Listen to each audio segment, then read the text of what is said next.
Oi, minha gente, tudo bem com vocês? Eu sou Daniela, estou aqui no meu canal Um Aconchego de Ler para falar um pouco dessa trajetória de minha vida com meu Ilê, né, que significa casa em Urubá, e eu como uma mulher de axé, né, acredito que minhas energias me acompanham todos os dias e assim eu trago em tudo que eu posso, em tudo que eu faço, eu trago minhas energias para perto de mim.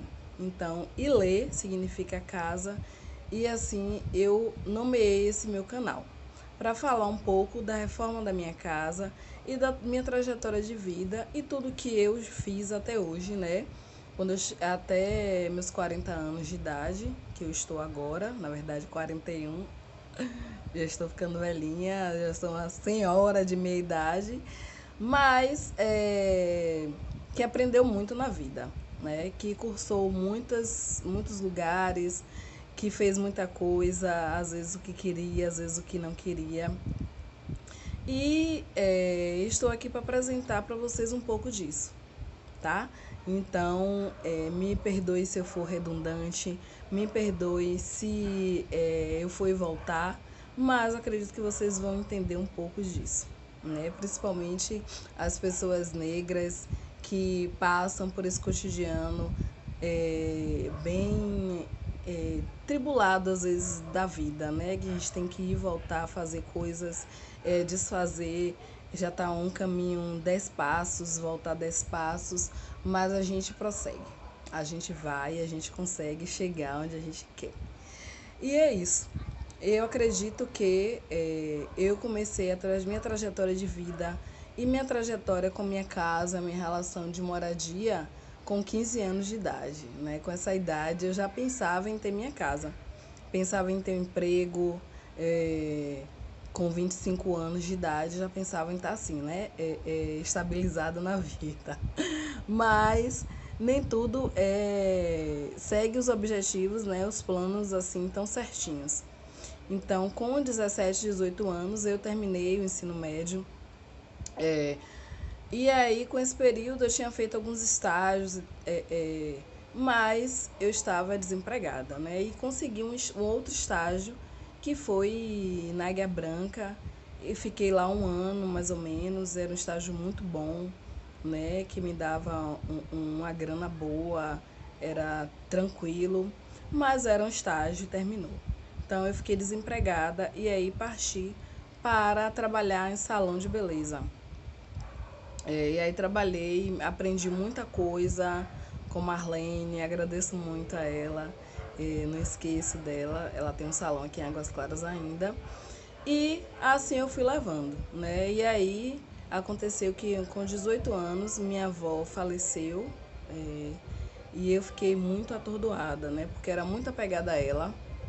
Eu até hoje lembro dela com muito carinho, a minha avó Rosa, né? Que era aqui, a gente tem um. Me perdoe se eu fico emocionada ainda quando eu lembro dela, porque eu era muito apegada a ela mesmo, sabe? A gente mora aqui quintal com quintal e ela praticamente tomou conta da gente uma vida inteira. E eu, como sou a mais velha da família, das netas, né, convivi muito com ela. E aí minha avó Rosa ficou doente e se foi, né? E nisso eu procurei, né, refúgio em vários lugares e uma delas foi na religião católica. E lá eu conheci algumas pessoas maravilhosas, né, também que entraram em minha vida, que foi o pessoal do Quilombo do Urubu, né, que é um cursinho pré-vestibular. E é uma coisa que eu nunca pensei em entrar na universidade. Na verdade, eu pensava, mas era algo que não estava ao meu alcance. Porque para entrar numa universidade, a gente tem que estar preparada, né? Tem que estar preparada de forma a passar no vestibular. E eu não estava preparada, porque infelizmente o ensino médio das escolas públicas, elas não dão essa preparação para a gente. E aí os outros cursinhos eram muito caros, né? Um absurdo. E eu não tinha condições de pagar. E no Quilombo do Urubu, não, né? Era uma forma, ainda é uma forma, né, de trabalho voluntária, né? Quem está lá está no voluntariado. E também essa é uma história que eu vou contar depois para vocês, né? Se vocês quiserem que eu conte também. E é isso, né? Então eu fiz, quando eu entrei no cursinho para vestibular Quilombo do Urubu, eu tinha 20 anos. Então eu já estava com a defasagem mais ou menos de 3 anos, né? Porque eu terminei ensino médio quando eu tinha 17, completando 18. E não estava, né, nem um pouco preparada para muita coisa, né? E aí eu levei um período de 3 anos para realmente entrar na universidade. E aí eu fui, cursei, né, o curso de museologia, amo meu curso, adoro. Tem várias possibilidades, mas que, infelizmente para mim, até o momento, não me deu um trabalho certo, né?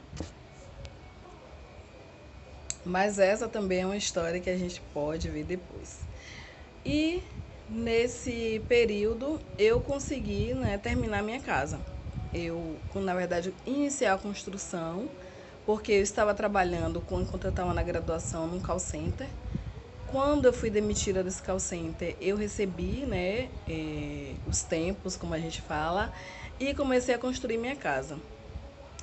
E nesse período também eu optei por não trabalhar. Eu estava morando com a minha mãe, então eu optei por não trabalhar em call center, em outros lugares que realmente me trouxessem um direcionamento que não fosse meus estudos, né? Então, quando eu estava trabalhando no call center, eu fiquei muito ruim, muito doente. Eu emagreci, em 6 meses, eu emagreci 10 quilos.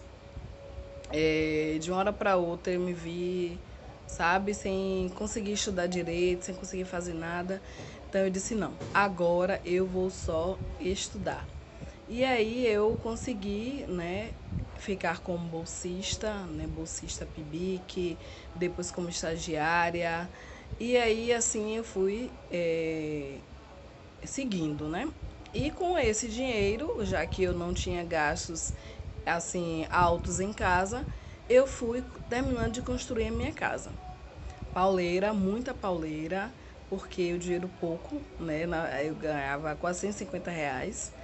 E mas eu fui tentando, né? Eu fui indo, fui construindo. E também muita agonia, muita pauleira com pedreiro, sabe? Eu quebrei muito pau mesmo, porque eu sou assim também. Quando não gosto de alguma coisa, eu digo, né? Quebrei pau até com familiar, porque não estava fazendo do jeito que eu queria. Às vezes as pessoas acreditam que a gente não tem um pouco de conhecimento sobre aquele assunto e fazem o que querem, né? Não é todo mundo, não é todo profissional, mas alguns sim. E até eu construir minha casa, sobre trancos e barrancos, eu consegui finalizar, né? Ainda não está do jeito que eu quero, como vocês podem ver aí no vídeo, ela é de telha, né? Foi o que eu pude fazer na época, porque era mais em conta.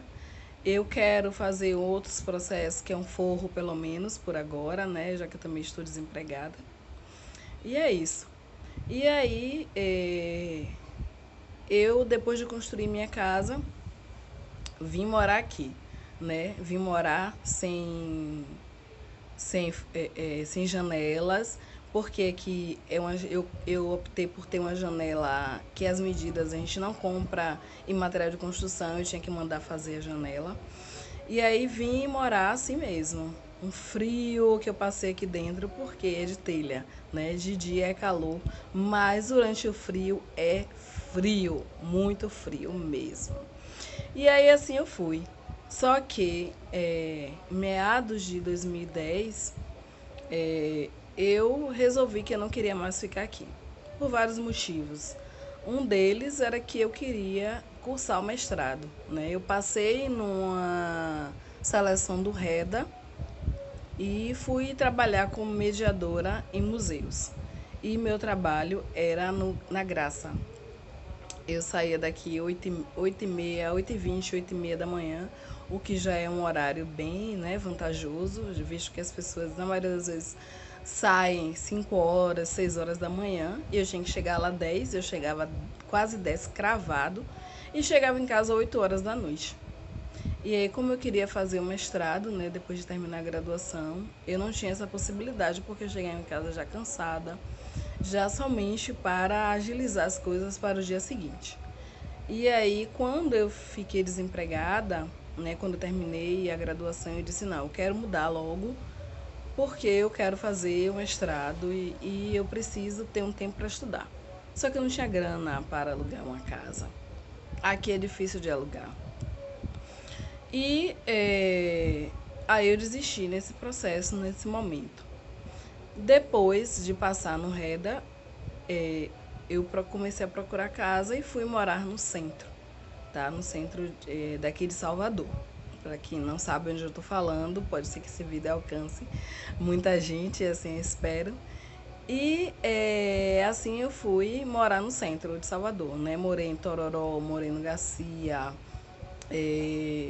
morei nos Barris, né? E eu mudei de casa bastante, sabe? Mas também morei um período de 10 anos fora daqui. E em minha casa às vezes alugava, às vezes não. E nem todo período eu estava empregada, tá? Então, em 2013 eu passei no mestrado. E aí, infelizmente, eu fiquei desempregada porque eu sofri uma séria perseguição no trabalho, tá? E conseguiram me exonerar, né? Infelizmente, isso é bem triste. É uma história bem difícil que eu passei, mas eu também decidi que eu não iria me abater por conta disso, né? Então comecei a procurar outros trabalhos, mas graças ao Orixá, que ele não falha nunca com a gente, eu fiquei desempregada em maio, não, minto, eu fiquei desempregada em fevereiro, consegui trabalhos temporários, em agosto eu consegui minha bolsa no mestrado. Aí fiquei, né? Isso já tinha um ano que eu tinha passado, na verdade, em agosto de 2014. Já tinha um ano que eu tinha passado no mestrado, mas valeu a pena porque eu fiquei mais um ano, né, com a bolsa. E aí eu fiquei mais tranquila. Mas mesmo assim, já criando coisas, né? Já criando possibilidades de trabalho para minha vida. E uma delas que eu criei foi a relação com o turbante, né? Então comecei a fazer oficinas, comecei a vender tecido de turbante, né? Igual eu tô esse aqui, ele é um tecido que faz uma amarração. E aí eu fui criando possibilidades, né? Eu penso assim que, infelizmente, a gente tem que ir criando coisas, porque o mercado de trabalho, em geral, não nos absorve. Quando eu digo nós, eu digo pessoas negras, homens e mulheres negras, não são absorvidos por esse mercado, por esse mundo do trabalho, né? Mesmo eu com o mestrado, eu não consegui emprego. Então eu fui criando várias possibilidades, né, de sobrevivência mesmo, porque eu morava de aluguel, minha casa não estava alugada. Aqui é uma área, infelizmente, de muita propensão, não propensão à violência, mas que tem uma série de problemas, né? Assim como todos os lugares têm. Mas a gente não tem esse atendimento que tem em outros bairros, como a Barra, como a Graça, né? A gente não tem esse atendimento, a gente é o tempo todo massacrado mesmo. E era muito difícil de alugar uma casa com um bairro que é vendido como um local violento, né? Então, eu não tinha essa grana. Eu tive que me virar, né, fazendo várias outras coisas. E aí, durante o mestrado, eu aprendi a trabalhar com correção ABNT, e aí eu fui fazendo correção de trabalhos, trabalhando com oficinas, ia para feiras, né? Então, tudo isso tendo essas possibilidades, né? Fazer oficina desses brincos que eu aprendi a fazer, né? Que são com palha da costa. E aí eu fui seguindo, né? Seguindo a vida. No último ano, 2019, em 2019, eu estava morando no Tororó. E aí, uma das possibilidades que eu encontrei foi fazer a seleção, né? Na verdade, apareceu uma seleção para professor substituto na Universidade Federal da Bahia. Eu fiz essa seleção, porque na verdade eu subjuguei todo o processo para a seleção. Mas o que acontece? Eu errei o e-mail na hora de enviar a documentação, né? E tudo isso já estava um pouco que certo, né? Não digo destinado, mas os caminhos dos orixás a gente não desvia. E já tinha sido me dito que eu não ficaria aqui em Salvador por um bom tempo. E depois disso, né, eu estava conversando com algumas pessoas e um amigo me disse que estava tendo seleção para professor substituto em Sergipe, né, Aracaju. E aí eu fui fazer, né, fiz a seleção, passei. E aí, correndo, quando eu soube que eu passei, tive que me desfazer de todas as coisas que eu estava, né, porque eu tive que morar lá mesmo, porque era complicado ficar indo e vindo. E só que a seleção, ela era para 2 anos. Eu fiquei lá um ano, né? Eu tive contrato por um ano. O contrato não foi renovado. Eu tinha pensado possibilidades de ficar em Aracaju e trabalhar, mas como a gente viu a pandemia, né? Não nos possibilitou de mais nada. E aí eu vim embora, né? E nessa vinda para vir embora, eu vim morar novamente na minha casa. Já estava praticamente 10, 11 anos fora daqui de Águas Claras e fora da minha casa também, do meu Ilê. Que eu tinha programado tudo direitinho, praticamente uma arquiteta que fez, né, toda a planta da casa.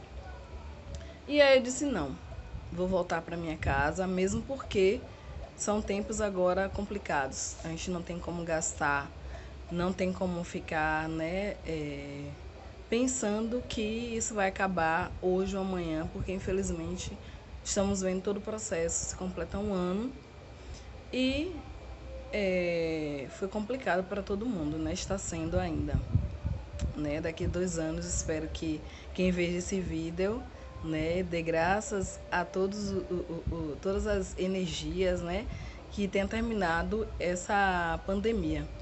Mas em agosto eu saí de Aracaju e vim para minha casa de mudança, né? Saí com 3 malas e voltei com a mudança. E é isso. E aí eu comecei a reformar a minha casa, a fazer algumas coisas aqui.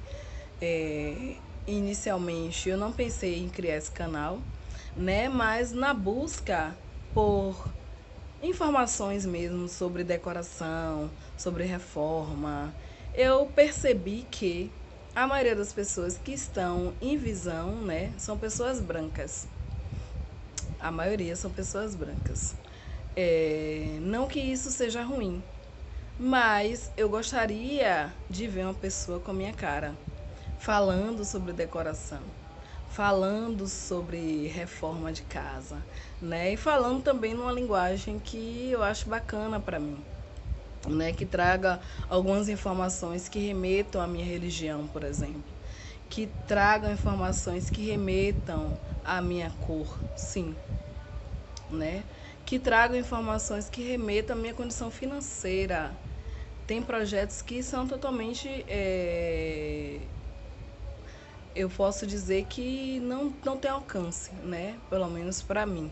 Então foi assim que eu pensei, né? Então eu pensei, eu vou gravar esses vídeos e vou botar no meu Instagram para que as pessoas acompanhem, vejam como é que tá e tudo bem. E aí, mais aí diante disso, eu disse não. Eu preciso mostrar minha cara e ver se tem outras pessoas também que se interessam pelo assunto. E esse assunto, ele não é elitista, gente. Ele não é. Ele não pode ser elitista. Porque nós também precisamos ter um lugar tranquilo, um lugar nosso, um lugar gostoso, para receber nossos amigos, nossos irmãos, né? Para acordar no dia a dia, ainda mais diante desse problema que a gente está passando. Tá ali tranquilo. E são coisas que a gente mesmo pode fazer, sem ter gastos exagerados, sem um consumo capitalista, sabe? E ter essa noção do que é nosso, né? Dessa autonomia também que a gente pode construir, tendo as nossas coisas, fazendo as nossas coisas. E tendo o nosso cantinho, o nosso aconchego, o nosso ilê bonito. Sim, nós merecemos a beleza. Nós merecemos a beleza todos os dias, porque a gente merece, né? E por beleza, a gente não precisa entender que seja algo caro, que seja algo que a gente não pode fazer, né? Então, por isso eu resolvi também criar esse canal e trabalhar com coisas também que possam ser reaproveitadas, né? Eu sempre fiz isso em todas as casas que eu morei. Eu fazia sofá de caixote, nunca fiz de pallet porque é um outro processo, né? A gente tem que cortar madeira e tudo mais, e eu nunca tive essas ferramentas. Mas eu fazia sofá de caixote de feira, fiz nichos, né, de caixote de feira. E assim eu ia aproveitando as coisas e fazendo dessa forma, né? Comprando móveis usados. E assim eu fui fazendo. E por isso eu resolvi criar esse canal para mostrar para vocês que é, é possível a gente ter o nosso cantinho, o nosso aconchego de uma forma tranquila, de uma forma que a gente mesmo possa construir. Então, eu gravei alguns vídeos. Alguns não ficaram tão bons, né? Alguns eu não consegui, não gravei, que eu não tinha pensado nessa possibilidade. O vídeo é do meu quarto antes, eu não gravei mesmo. Mas vocês vão ver como eles estão agora, que agora eu tô aqui gravando nele, né? Tá? Vocês estão vendo o fundo, né? Aqui tem um painel que eu fiz de macramê, lá no fundo tem a cabeceira que eu fiz de ripa, né? De cama, de lastro de cama, que inclusive eu não comprei, uma vizinha que me doou. Então, tudo isso a gente vai ver aqui no canal. Então, essas possibilidades que eu quero trazer para vocês. E é isso, não quero me estender mais. Se vocês quiserem saber mais alguma coisa, me perguntem, tá? E deixem a opinião do que é que vocês acham sobre tudo isso que eu falei, né? Se vocês também se sentem poucos representados, né, em relação a alguns assuntos. Se vocês também querem mais pessoas negras falando sobre determinados assuntos. Um desses assuntos também em relação ao macramê, né? Eu só vi pessoas negras fazendo macramê, fazendo tutorial de macramê, estrangeiras. Eu não vi nenhuma brasileira, nenhuma mesmo. Eu posso dizer a vocês que eu já vi muitos vídeos. Eu posso dizer que eu vi mais ou menos 100 vídeos de macramê. E eu não vi nenhuma mulher, nenhum homem negro fazendo macramê, tá? Ensinando, pelo menos, não vi. Então, é necessário também a gente se apoiar em relação a isso, sabe? Porque às vezes a gente faz um canal, nosso irmão tá ali na luta, na batalha, mas a gente não vai lá apoiar, né? A gente não vai lá dar uma curtidinha no vídeo, a gente não vai lá se inscrever no canal, nem que seja, nem que não olhe depois, nem que não seja do interesse. A gente não apoia às vezes as questões nossas, né? Então, eu espero que vocês gostem do canal, tá? É um canal de militância? Não, não vai ser um canal de militância, mas também é porque eu vou falar, né, e vou trazer questões pertinentes a mim, pertinentes às pessoas negras, pertinentes às pessoas de candomblé, tá? E é isso. É um pouco dessa minha trajetória. Espero que vocês tenham gostado. Espero que vocês curtam o vídeo. Espero que vocês curtam bastante o canal. Eu vou trazer muita coisa bacana que eu aprendi, né? Fui aprendendo durante a minha vida, durante essa minha trajetória de 41 anos. Não tô tão velha assim, mas já tô com um caminho, assim, bem bacana, né? Caminhado, bem bacana para chegar até aqui e mostrar para vocês as coisas que eu aprendi, tá bom? E espero que ao aprenderem passe também para as outras pessoas, né? Que eu acredito muito nisso tudo. E aí, se você também tiver aí em sua área, no lugar que você mora, um projeto, né, que você queira contribuir, aí quem sabe, né, você aprendendo a pintar aqui uma parede, você aprendendo a emassar, você aprendendo a fazer um brinco de palha da costa, você aprendendo a fazer um turbante, você também não possa passar isso tudo para esse projeto, para essas pessoas que estão aí próximo de você, tá bom? Não vou mais me estender mesmo agora. E é isso, gente. Espero que vocês gostem. Estive aqui de coração aberto. Falei tudo que realmente eu sinto, tá? Pra vocês. E espero que vocês tenham gostado muito mesmo, tá? Beijos, até mais.